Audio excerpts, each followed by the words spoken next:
Well, howdy. Well, before I talk about this, let me give you a history lesson. In the mid-1950s, Egypt was ruled by a monarchy. The king was named Farouk, and he spent most of his time spending his country's wealth at the casinos in Monaco. Well, the country was a little bit upset about that, and some of the colonels in his army basically held a coup d'etat and overthrew him. And they elected one of their members, a fellow by the name of Colonel Abdul Gamal Nasser, to be their new president. It's the term used throughout the world for the latest dictator. Well, before that, when Farouk was king, Egypt had been armed with the FN Mauser, the FN-49. The FN-49 was an excellent rifle. There's a great book on it, by the way. This is an excellent book on the subject. I do not have one. I kick myself for not buying one when they were dirt cheap, but I didn't. And, oh well. Anyway, Nasser was part of the Western Bloc, at first at least. Small countries would join either the U.S. or the USSR back then. And he was part of the Western Bloc. But he didn't particularly care for all the rules that America, they would always say, well, what's the environmental impact of this? And what's the human rights thing on that? And he thought that being dictator, that he should be able to have a say over whatever he wanted.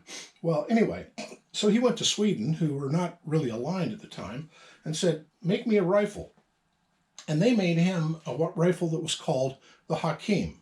And the Hakim was basically a direct copy of the Swedish FN-49 Ljungman. The Ljungman was in 6.5. The Hakim is in 8mm Mauser. That was the main battle rifle of Egypt until Nasser decided he wanted to build a big dam across the Nile River. And he went down to Aswan and said, I want to build a dam here. And his engineers looked at it and says, well, this is a bit beyond us. And he went to America and they said, well, what's the environmental impact? And what about all these people that's going to be displaced? And what about the medical issues of and have you considered the ecology? And he said, go away. And he joined the Eastern Bloc. And along comes the commissars and they say, comrade, come and join us. And Russian engineers basically helped him build the Aswan High Dam. Now, why all of this? Because when he joined the Eastern Bloc, among other things, they gave him discounts on things like guns. And they really wanted to sell him a bunch of SKSs. Well, he was reticent about that, but they gave him millions upon millions of rounds of 7.62 by 39. And that's where this comes in.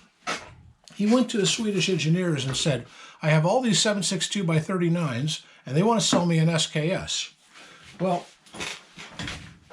if you ever look at an SKS, and this is a Type 54 Chinese one,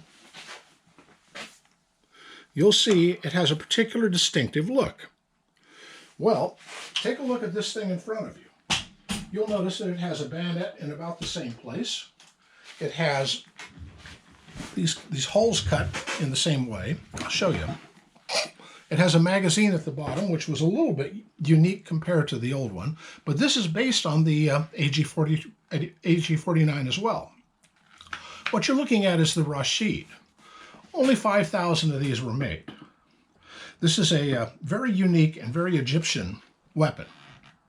Now I'm going to show you how to field strip this. It's kind of an interesting one. First of all, pull the magazine, the bolt back. The bolt on this thing can be quite dangerous. Let me show you why. You talk about Garand thumb. The difference between this and a Hakim is they don't have this charging lever on a Hakim. You have this big metal plate. Well, I've got a Hakim over there. I'll show you that later. But you have an actual bolt on this one. And I use the hold open from the magazine to hold the bolt back. Now, why do I want to hold the bolt back? Well, I'll show you. Well, let me get the bolt out first and I'll show you. Put it down, grab it here and pull backwards. This is the safety. That's safe. This is fire, but you put it right in the middle and it comes out. Then you can pull the cover off, then pull the bolt cover and the bolt out. This does come out, but it's a bear to get back in. To reassemble, after you've cleaned it, also a bear to get back in. Let me see if I can get it lined up just right. Yep. Push down the hammer forward. Line up the spring. Oh, first get this on. Then line up the spring. Oh, come on.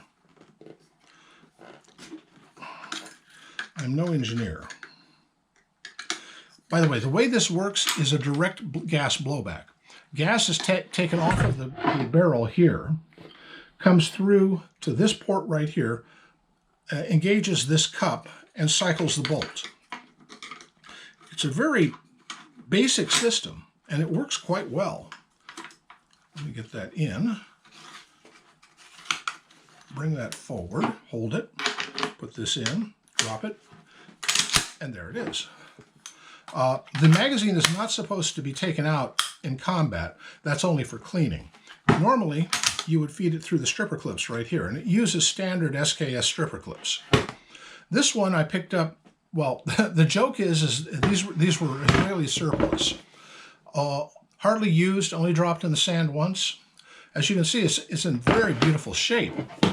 It's, I think it's a real nice looking rifle, but and it shoots pretty well. The one problem with it is this gas tube in here on a SKS is made out of stainless. On this thing, not so much.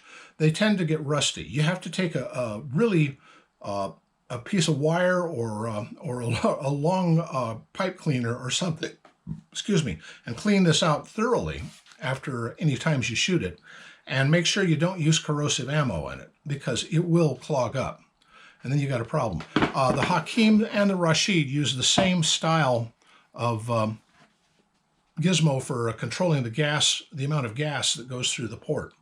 And finding this particular fitting for a gas tool these days is very, very hard to do.